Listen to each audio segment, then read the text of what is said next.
right, here we go. We're in the dreaded Dunes tournament. I'm on hole number 1. So I came into this bracket. I have no idea what the people at the top are shot. I don't like to go look, but I came into the bracket as the number 1 qualifier in the bracket. So let's see how many people. We got 100 people in this bracket. I joined right off the bat when the tournament starts at midnight.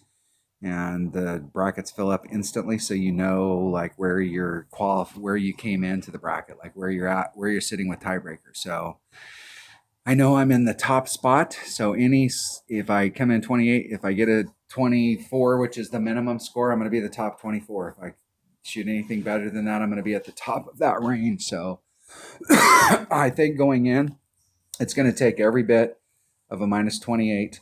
I came in with a minus 28, minus 13, and I think it's going to take every bit of the minus 28 to be in the top 3. And to get the win, you really need to go for it. You need to be. I'm shooting for. My goal is to shoot a 30. That's picking up all of the par 4s. So if I can pick up all of the par 4s, and I get lucky on a par 3 or 2 of the par 5s and pick up an Albie, then that's a bonus. But my goal is to try and get an eagle on all the par 4s. And the first one is definitely eagleable, but it's the hardest. So let's go take a picture. Let's go look at the photo. I've been going for it, and sometimes I get up there and sometimes I don't. So I'm gonna do the lay. I'm flirting with just doing a layup shot down here and taking my Hornet and seeing if I can get it done. It takes perfect shot. So that's the deal. Okay.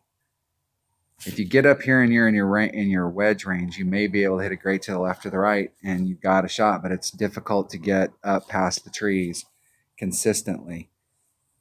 So I think what I'm gonna do is lay up here so that I have this Hornet shot and take that Hornet shot. And I know with a big topper, it doesn't take all of the top spin. I'm probably gonna use, let's see which one of my clubs this got. Sorry about that. That's the wrong one. I think I'm gonna take a rock. I'm just gonna lay it up out there. And I'm gonna take a King Mayor to cut the wind down on the second shot. And my whole goal is to get in my Hornet range. Just in case I'm in my long iron, I will take that.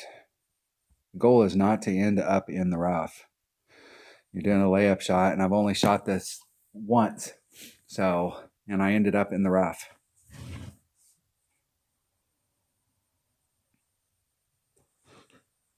So it really sucks when you do a layup shot and then you end up getting in trouble, which is the whole purpose of doing the layup shot, is so you wouldn't get in trouble.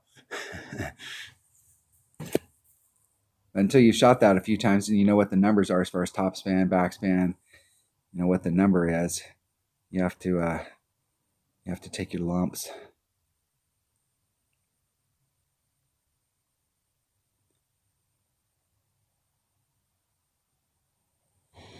If we can get out on the field, it seems like it's taken a long time from the time we get matched up to the time we get out on the field.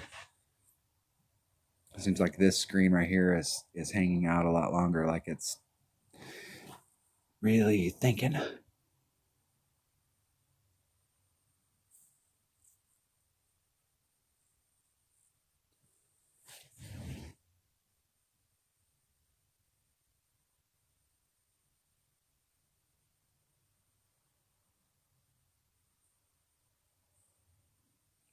See how far they can get up in there. They're definitely going for it. Isn't it perfect?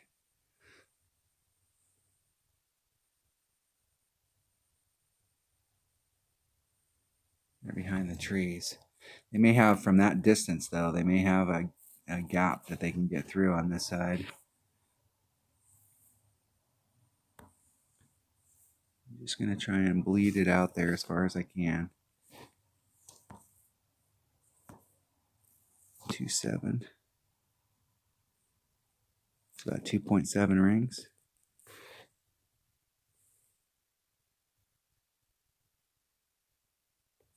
Hitting it perfect. And I'm just trying to lay it up out there. I'm just trying to get out there. I don't want to have any risk of getting into the rough up front. I was bringing a big topper to try and cover that distance. I want to see what the distance looks like from right here, see if I'm still in my Hornet range. If I'm not, then I'm going to bring out a big topper so that I can fill this gap. I've been like in my lower level account, I took after I shot the one into the rough from here, and I did the shot with my lower level account, and I was like like there was literally no more roll and it would have been in the rough. I was right on the edge.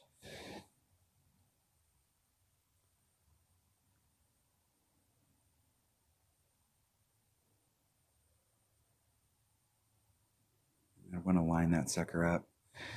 If they hit it right, they're going to be, it looks like they'll be short.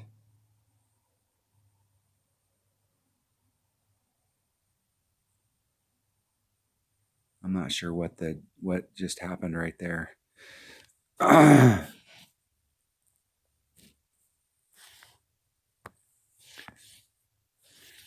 am I at my club? I'm right at max club, which is 1.1 per ring. Just a little teeny bit of backspin on it. Get right up on it. It's 1.1. There's 3. That leaves me 3. So that's about 3 1/4 rings.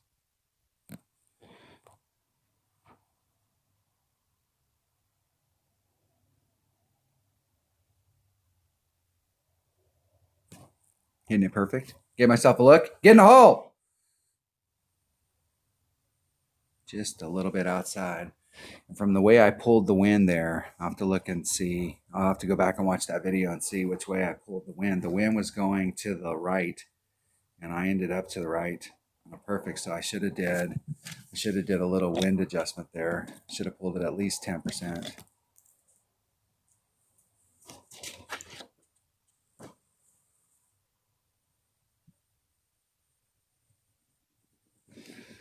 And I was a full ring off on a perfect. That was like a great to the right. So if I did a 20% pull right there, and I started off a little bit on the left-hand side of the cup. Like if you take the flagpole as the center, I was in between the edge of the cup and the flagpole on the left-hand side. So it already had a little bit in there.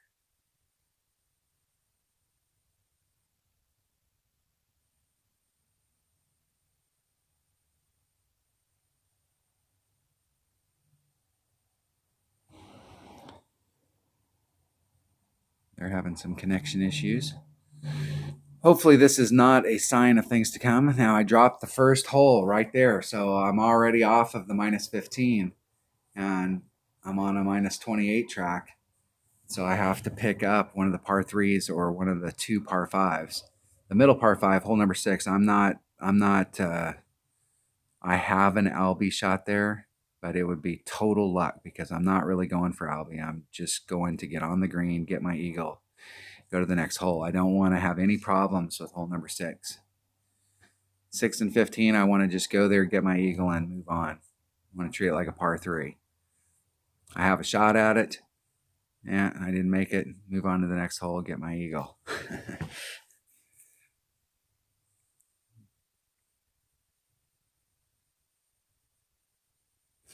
Double forfeit. I was hoping that they would waste one of their hole-in-ones. All right, that was a birdie on hole number 1.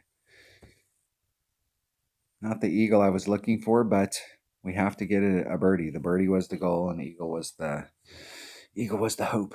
All right, I'll catch you on hole number 2. Thanks for watching.